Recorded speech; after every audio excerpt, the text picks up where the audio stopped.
Hola chicos, bueno pues bienvenidos una vez más al segundo video de este primer tema introducción a la estadística y pues bueno, en este video realizaré toda la explicación del primer tema y una vez más recuerden todo el material que yo voy a utilizar en esta clase, las diapositivas y bueno pues algunos videos van a estar en la plataforma, ¿sí?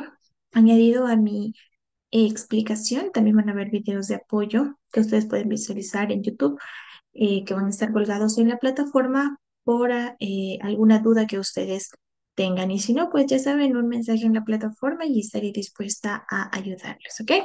Bueno, pues vamos a empezar. Y para eso voy a compartirles pantalla del material didáctico, las diapositivas que utilizaré en esta ocasión para la explicación. Muy bien. Introducción a la estadística.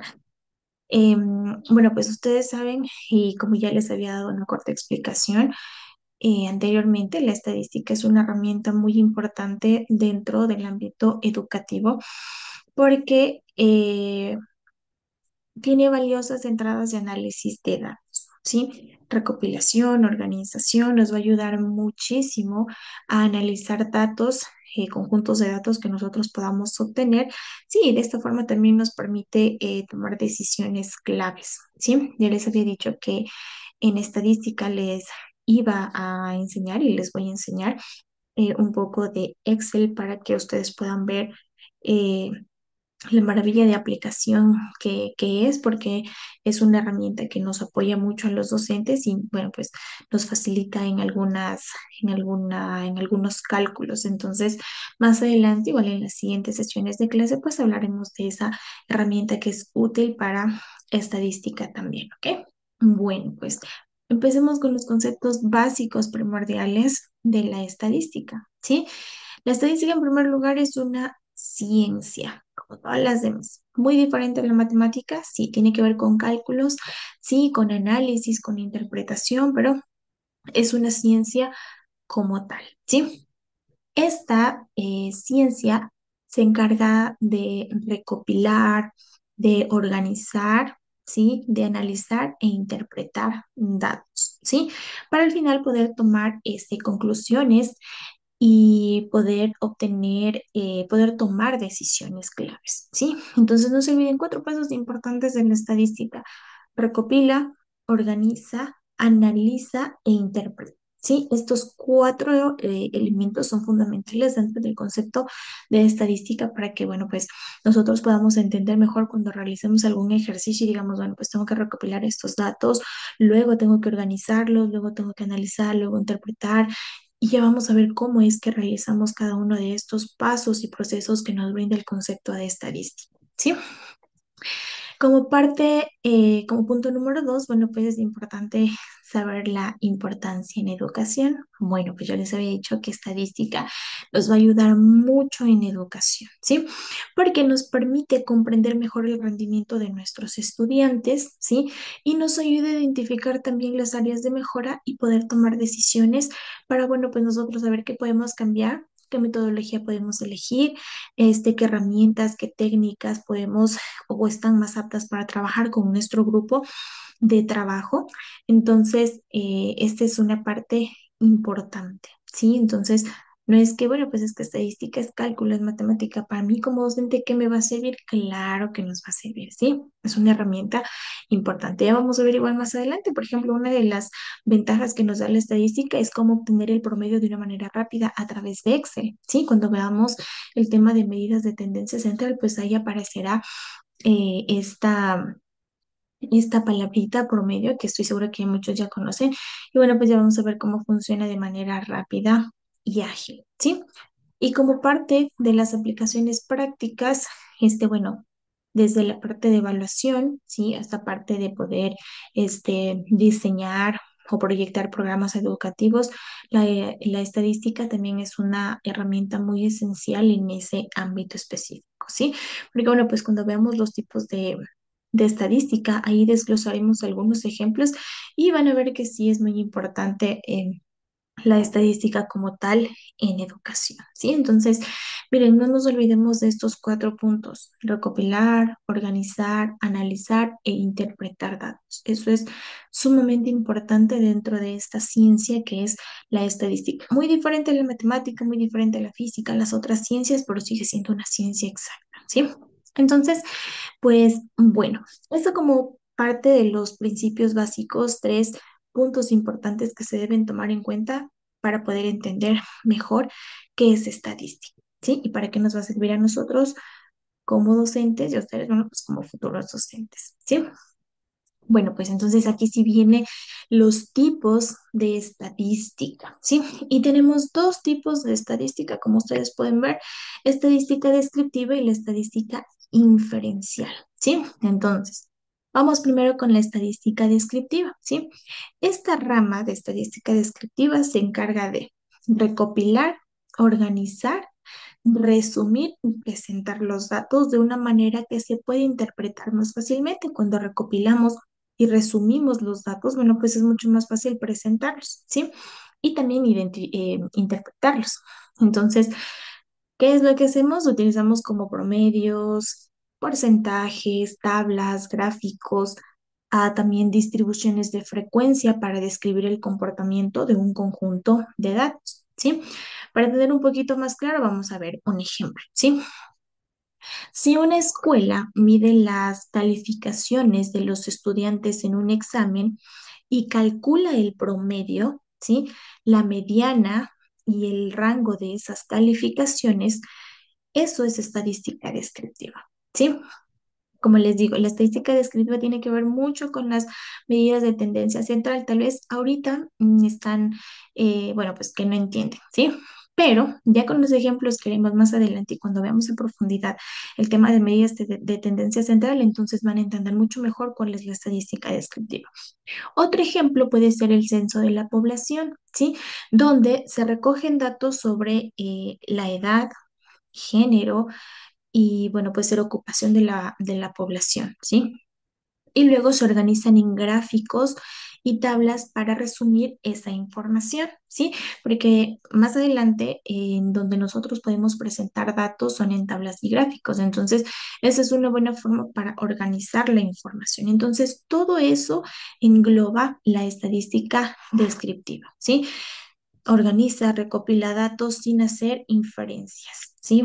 Por eso es muy diferente a la estadística inferencial, ¿sí?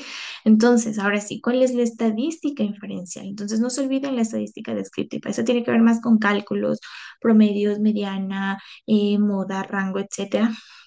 Más cálculo, a diferencia de la estadística inferencial, que esta rama permite hacer predicciones y generalizaciones sobre una población a partir de una muestra, ¿sí? Entonces, esta estadística se basa más en la probabilidad y el análisis, ¿sí? De la muestra para llegar a conclusiones de la población un poco más amplias, ¿sí? Vamos al ejemplo. Supongamos que una empresa encuestó a 200 de los 5.000 empleados sobre el nivel de satisfacción laboral. Recuerden que, bueno, pues este proceso muchas de las empresas lo hacen para saber, bueno, pues cuál es la satisfacción laboral que tienen los obreros, ¿sí? Entonces, con base a esa muestra, ¿sí? La muestra es una parte de la población, ¿sí? Se puede hacer una inferencia sobre la satisfacción de todos los empleados de la empresa, ¿sí? Entonces, otro ejemplo, am, la estimación de la interacción de voto de una elección, por ejemplo, donde se encuestan a pocas personas de la población y con base en los resultados se predice el comportamiento del electorado, del resto de la población, ¿sí? Entonces, en inferencia siempre se trabaja con muestra y población, ¿sí? Un poquito de la muestra me permite determinar y tomar generalidades, bueno, pues para saber cómo va, en el caso del primer ejemplo, cómo va la satisfacción laboral de la empresa, ¿sí? Entonces, esto es más análisis, ¿sí? Esto es mucho más análisis, más interpretación, y la descriptiva es mucho más cálculo, ¿sí? ¿Qué me permite tomar decisiones al final? Sí, la estadística inferencial hago probabilidades, ¿sí? Hago predicciones, ¿sí? ¿Qué podría pasar? hago generalizaciones, ¿sí? De la muestra eh, sobre la población, bueno, pues tomo la generalización y saco conclusiones a partir solo de esa muestra, ¿sí? Entonces, ahí va la diferencia entre estas dos estadísticas. En la una son cálculos y en la otra, bueno, pues me permite únicamente sacar conclusiones a través de predicciones, ¿sí? Más adelante, cuando hagamos los ejercicios, eh, pues va a ser mucho más fácil comprender la estadística descriptiva. Vamos a ver un poco, no a profundidad, tanto de la estadística descriptiva como de la estadística inferencial, porque sí vamos a hacer probabilidad, vamos a hacer predicciones, vamos a ver cómo funciona, ¿sí? Pero más adelante, sí, ahí va a estar un poquito más claro el concepto de cada una de estas dos, ¿sí?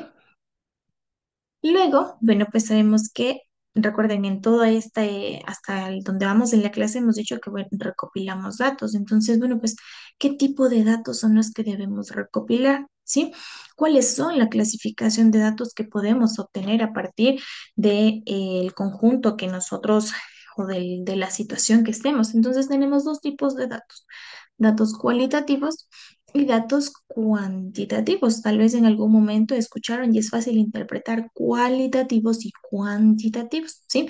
Los datos cualitativos es aquellos pues, que no se pueden medir a través de números, ¿sí? Como opciones, categorías, características, como por ejemplo de un grupo de personas. Yo digo datos cualitativos: color de piel, el del cabello, color de ojos, el color favorito, cuál es la marca de jean que usan todos, de qué tipo de cabello tienen. Esos son datos cualitativos, aquellos que no pueden ser medidos numéricamente.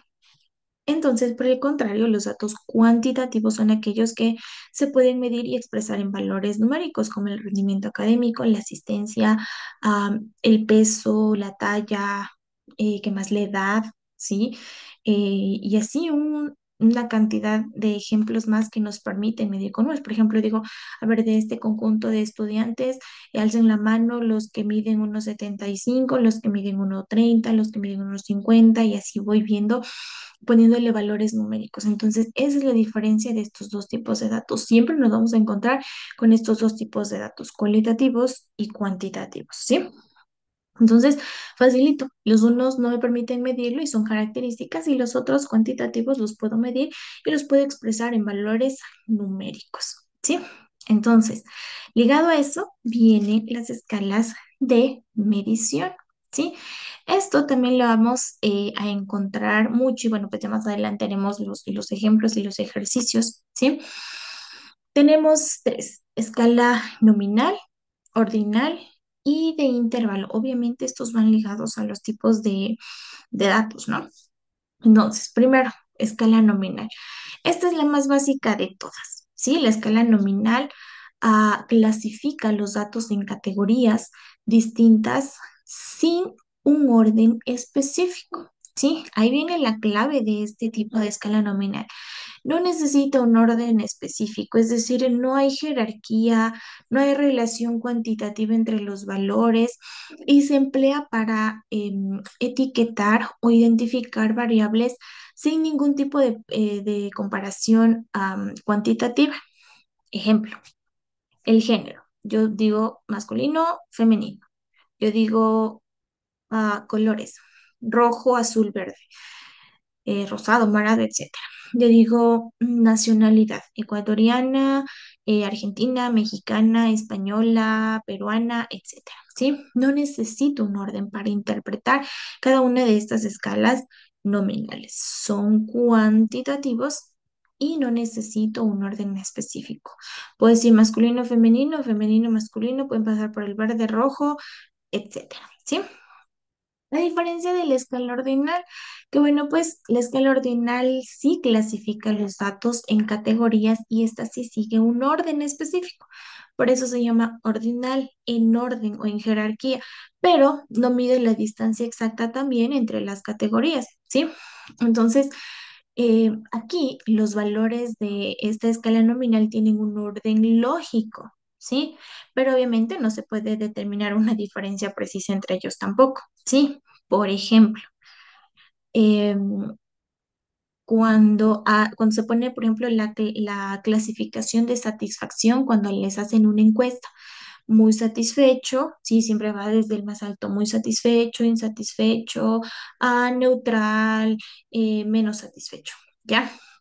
O al revés, a veces empiezan muy insatisfecho, insatisfecho, neutral, satisfecho, muy satisfecho, ¿sí? Dependiendo, pero siempre tiene que ir un orden, en una escala, ¿sí?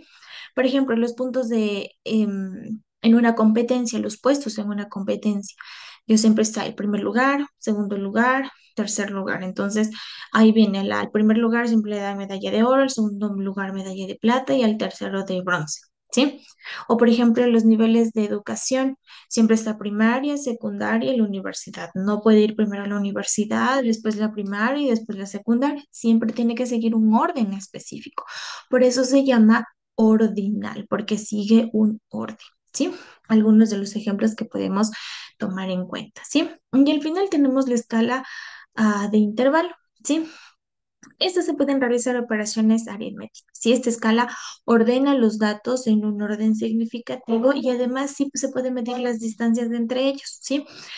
La característica principal de este tipo de intervalo de razón, de este tipo de escala, es que existe un valor de cero, ¿sí? Parece un cero arbitrario, o sea, ¿qué quiere decir arbitrario? Que no representa una ausencia total. Sí, entonces la diferencia de estos dos valores que se presentan es significativa, pero se puede hacer un cálculo de proporciones como divisiones o multiplicaciones. ¿Sí? Vamos a ver los ejemplos para ver si entendemos un poquito mejor. Por ejemplo, la temperatura en grados Celsius o Fahrenheit, ¿sí? Por ejemplo, ¿cuál es la diferencia entre 20 grados centígrados y 30 grados centígrados? Es la misma que 30 grados centígrados y 40 grados centígrados, pero cero significa ausencia de temperatura, ¿sí? Entonces ahí vamos viendo que aparece el cero, o sea, el cero, ¿sí? No representa una ausencia total, ¿sí? Eso quiere decir arbitrario, lo que les había mencionado anteriormente. Otra, por ejemplo, las fechas de un calendario, ¿sí? En un calendario, la diferencia, por ejemplo, de 10 años entre dos fechas es significativa, ¿sí? Pero el año cero no se representa. Ahí está la ausencia de tiempo, ¿sí? Más o menos para que podamos entender un poquito con estos ejemplos, ¿sí? Como les digo más adelante, igual y con los ejercicios, con los ejemplos que ustedes mismos puedan realizar, bueno, pues lo van a entender mejor. Importante, en las escalas de medición que más se utilizan la nominal y la ordinal, ¿sí? Ordinal siempre sigue un orden específico y el nominal, bueno, pues categorías en general más cualitativas en este sentido, ¿sí? Espero que, bueno, pues estén entendiendo este tema de la estadística, esta pequeña introducción, ¿sí?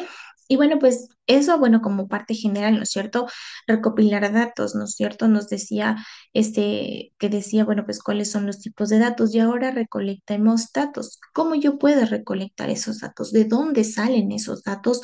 ¿De dónde sale esa información para yo poder hacer las aplicaciones aritméticas? O el análisis o la interpretación. Entonces aquí tenemos cuatro puntos, cuatro tipos de técnicas que se pueden utilizar para recolectar datos, ¿sí? Y como primero, y el que creo que la mayoría utiliza son las encuestas, ¿sí? Las encuestas permiten recopilar datos directamente de los participantes a través de preguntas. Ya sabemos que una encuesta siempre es a través de preguntas. Tomemos en cuenta que para esto igual podemos hacer una muestra, ¿no? De una población sacamos una muestra y bueno, pues a esa muestra le aplicamos la encuesta. Recordemos también que no siempre las encuestas nos dan una información verídica, porque a veces nos ha tocado que respondemos encuestas porque ya por responder y a veces no analizamos bien las preguntas. Entonces no es que nos van a dar una información verídica, o vamos a obtener un análisis general, pero bueno, pues es de esa forma, ¿sí? La observación, que es la siguiente técnica, implica registrar, ¿sí? Sistemáticamente eventos y comportamientos o fenómenos, obviamente a través de la visualización.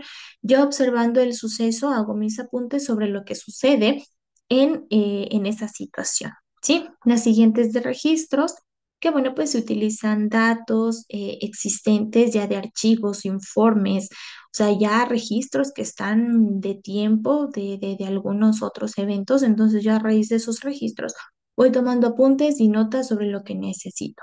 Y la última que es a través de experimentos. ¿Cuántos no hemos hecho o realizado experimentos en las materias de química, de física? Y bueno, pues ahí es donde se recopila datos a través de pruebas y manipulación de las variables. Bueno, voy viendo qué es lo que sucede con esto, voy viendo qué pasa con esto. Voy haciendo el experimento y voy tomando datos y recopilando datos para próximamente organizarlos. Y dirán, bueno, pues, ¿en dónde tengo que organizar los datos? En tablas y gráficos, que esa también es una herramienta que Excel nos permite hacerlo de manera rápida, que lo vamos a ver la siguiente semana cuando ya veamos la aplicación de en Excel, ¿sí? Las tablas en donde se presentan datos de manera estructurada y los gráficos que nos permiten, obviamente, de manera visual, ver los datos y de forma más clara y precisa esta información. Hay gráficos de barra, de líneas, de pasteles, ¿sí? Diferentes tipos de gráficos que la aplicación de Excel nos da para que sea mucho más fácil toda este análisis, ¿sí? Y al final, bueno, pues ya tengo que analizar e interpretar los resultados. Después de haberte hecho todo este proceso, al final siempre realizo el análisis y la interpretación. Bueno, pues entonces, ¿cómo hago? Tres puntos importantes. Identifico patrones, ¿sí? Reconozco la relación o las diferencias que tienen los datos. Como segundo punto, evalúo el impacto, ¿sí? Determino el efecto, intervenciones, programas educativos y al final, después de cada análisis, siempre tomo decisiones. ¿Ok? Utilizo los hallazgos, cada uno de los resultados para mejorar la situación, para mejorar la práctica, para mejorar el rendimiento, para mejorar el promedio, para mejorar muchas situaciones que en este sentido se pueden presentar, ¿sí? Estadística ya vemos que es muy importante, ¿sí? Todo ese proceso hacemos para al final llegar al análisis y poder interpretar datos y al final poder tomar decisiones sabias dependiendo la situación o el problema que se nos presente, ¿sí? Entonces, por ejemplo, académicamente, si yo estoy haciendo estadística descriptiva y saco un promedio y veo que el promedio general de mis estudiantes en mi materia, en la materia que yo estoy dando es bajo, bueno, pues a ver, analizo este promedio, ¿ok? Estamos bajando el rendimiento. Y si lo comparo con el promedio del trimestre anterior, el trimestre anterior estaban bien y este bajaron. ¿Qué pasó? ¿Cuáles son las circunstancias? ¿Qué es lo que sucedió? Entonces me permite a mí tomar decisiones sabias, ¿sí? Para mejorar mucho estas situaciones. ¿Ok? Bien, chicos, eso como parte del primer tema, ¿qué tal les pareció? Bueno, pues espero que hayan aprendido un poquito más y bueno, pues eh, la materia, la parte teórica esté un poco clara, porque, bueno, esté muy clara, porque la siguiente clase, pues ahí sí ya veremos un poco más a profundidad ya con la herramienta de Excel, bueno, identificar las medidas de tendencia central y cómo lo aplicamos en el sistema educativo también y para ustedes que van a ser docentes, cómo les funciona de manera más fácil, ¿sí? Bueno, pues hasta aquí este segundo video y nos vemos en el último y tercer video acerca ya, bueno, pues ya concluyendo y explicándoles cuáles van a ser las actividades que van a realizar en plataforma. Así que nos vemos en el siguiente video.